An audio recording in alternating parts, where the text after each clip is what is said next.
अस्सलाम वालेकुम। उम्मीद है आप सब खैरियत से होंगे। इस लेक्चर में हम डिस्कस कर रहे हैं एक नया topic which is this keyword in Java. तो दिस कीवर्ड को समझने से पहले हम एक एग्जांपल जो है वो सॉल्व करते हैं।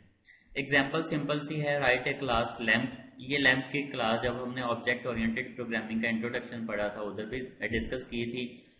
तो बहरहाल एक लैम्प की क्लास बनानी है that has one state variable, जिसके अंदर एक जो है इसका मेंबर वेरिएबल हो विच इज स्टेट। ठीक है, तो प्राइवेट इंटीजर स्टेट और सैंपल।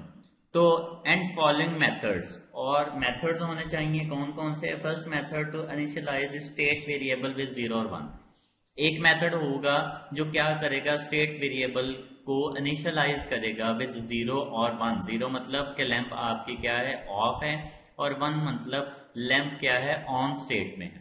तो पब्लिक वॉइड, अब हमने क्या करना है, लैंप टर्न ऑन का मेथड बनाना है, टर्न ऑन, और इसके अंदर एक पैरामीटर होगा जिसको हम क्या देते हैं, स्टेट। ठीक है, स्टेट की जगह पे फिलहाल इसका नाम रखते हैं एस, और जो भी इस पैरामीटर में वैल्यू आए वो क्लास के इस वेरिएबल को, मेंबर वेरिएबल को असाइन हो जाने चाहिए। तो स्टेट इंटू एस, ठीक है, सिंपली वैल्यू इसको असाइन होगी। सेकंड क्या है, second method to print the state of lamp. ठीक है, तो पब्लिक वॉइड प्रिंट स्टेट। ठीक है, ये इसमें क्या, सिंपली स्टेट को प्रिंट कर देना है। तो system dot out dot println into current state of lamp equals, किस में पड़ी है जी, स्टेट वेरिएबल में पड़ी। तो ये हमारी क्लास कंप्लीट होगी। अब मेन में जाके इस क्लास का ऑब्जेक्ट क्रिएट करके देखते हैं। तो lamp OBJ equal new lamp और कंस्ट्रक्टर नेम ओबीजे डॉट, अब पहला फंक्शन हमने बनाया टर्न ऑन ऑफ। हाँ, टर्न ऑन ऑफ इसका नेम रखें क्योंकि ये ऑफ के लिए भी यूज हो रही है, ऑन के लिए भी। तो टर्न ऑन ऑफ, ठीक है, इनटू 1। अब 1 का ये मतलब है कि जब आपने ये फंक्शन कॉल किया और इसमें 1 पैरामीटर पास किया तो ये 1 कॉपी होगा एस में, एस से कॉपी हुआ स्टेट में, और स्टेट वेरिएबल की वैल्यू कितनी होगी, 1 होगी। अब जब आप इसको प्रिंट करना चाहेंगे तो ओबीजे डॉट प्रिंट स्टेट। अब प्रोग्राम अगर रन करते हैं तो आंसर क्या आना चाहिए, आंसर 1 आना चाहिए, क्योंकि आपने इधर स्टेट की वैल्यू क्या पास की है, 1 पास की है। तो सिंपली 1 डिस्प्ले हो गया। ठीक हो गया।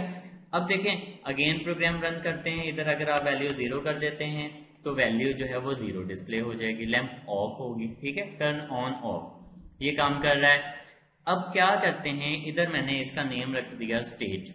ठीक है, जो फंक्शन का पैरामीटर था उसका नाम भी स्टेट रख दिया, जो क्लास का मेंबर वेरिएबल है उसका नाम भी स्टेट है। अब दोनों वेरिएबल्स का नेम सेम हो गया, स्टेट की वैल्यू स्टेट वेरिएबल को असाइन कर रहे हैं। अब अगर आप प्रोग्राम रन करते हैं, इधर मैंने वैल्यू पास की 1। ठीक है, मतलब लैंप को किया है ऑन। अब प्रोग्राम आपने रन किया तो आंसर क्या आ रहा है, आंसर आ रहा है 0। 0 क्यों आ रहा है, क्योंकि इधर एम्बिग्विटी है। एम्बिग्विटी का क्या मतलब है, एम्बिग्विटी का मतलब होता है गैर मुबहम बात करना। अब ये उर्दू का वर्ड है, प्रॉब्लम करेगा। मतलब ये है कि सपोज के अगर आपको किसी ने जो है वो प्रोजेक्ट बनाने के लिए दिया है, अब आप ये कह देते हैं कि ये प्रोजेक्ट जो है वो मैं आपको सितंबर के मंथ में दे दूंगा।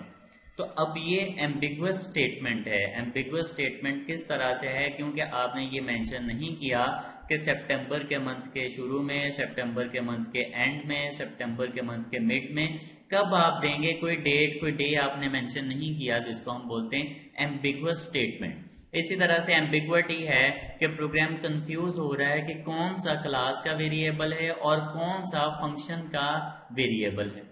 ठीक है, तो ये जो क्लास का वेरिएबल है इसको स्पेसिफाई करने के लिए आप इसके साथ लिख देंगे दिस डॉट स्टेट। तो ये क्लास का जो करंट इंस्टेंस वेरिएबल होता है, जो क्लास का मेंबर वेरिएबल होता है, उसको ये क्या करेगा, पॉइंट करेगा।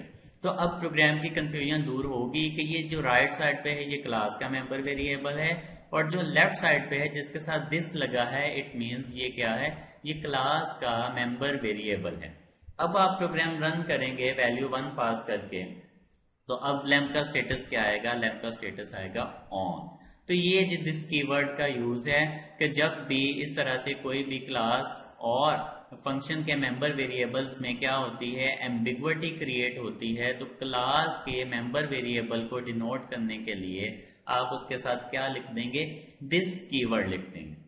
ठीक है, तो इस पर्पज के लिए जो है वो हम दिस कीवर्ड यूज करते हैं। तो होप सो ये कॉन्सेप्ट आपको क्लियर हो गया होगा। तो इस लेक्चर के लिए इतना ही। अल्लाह हाफिज।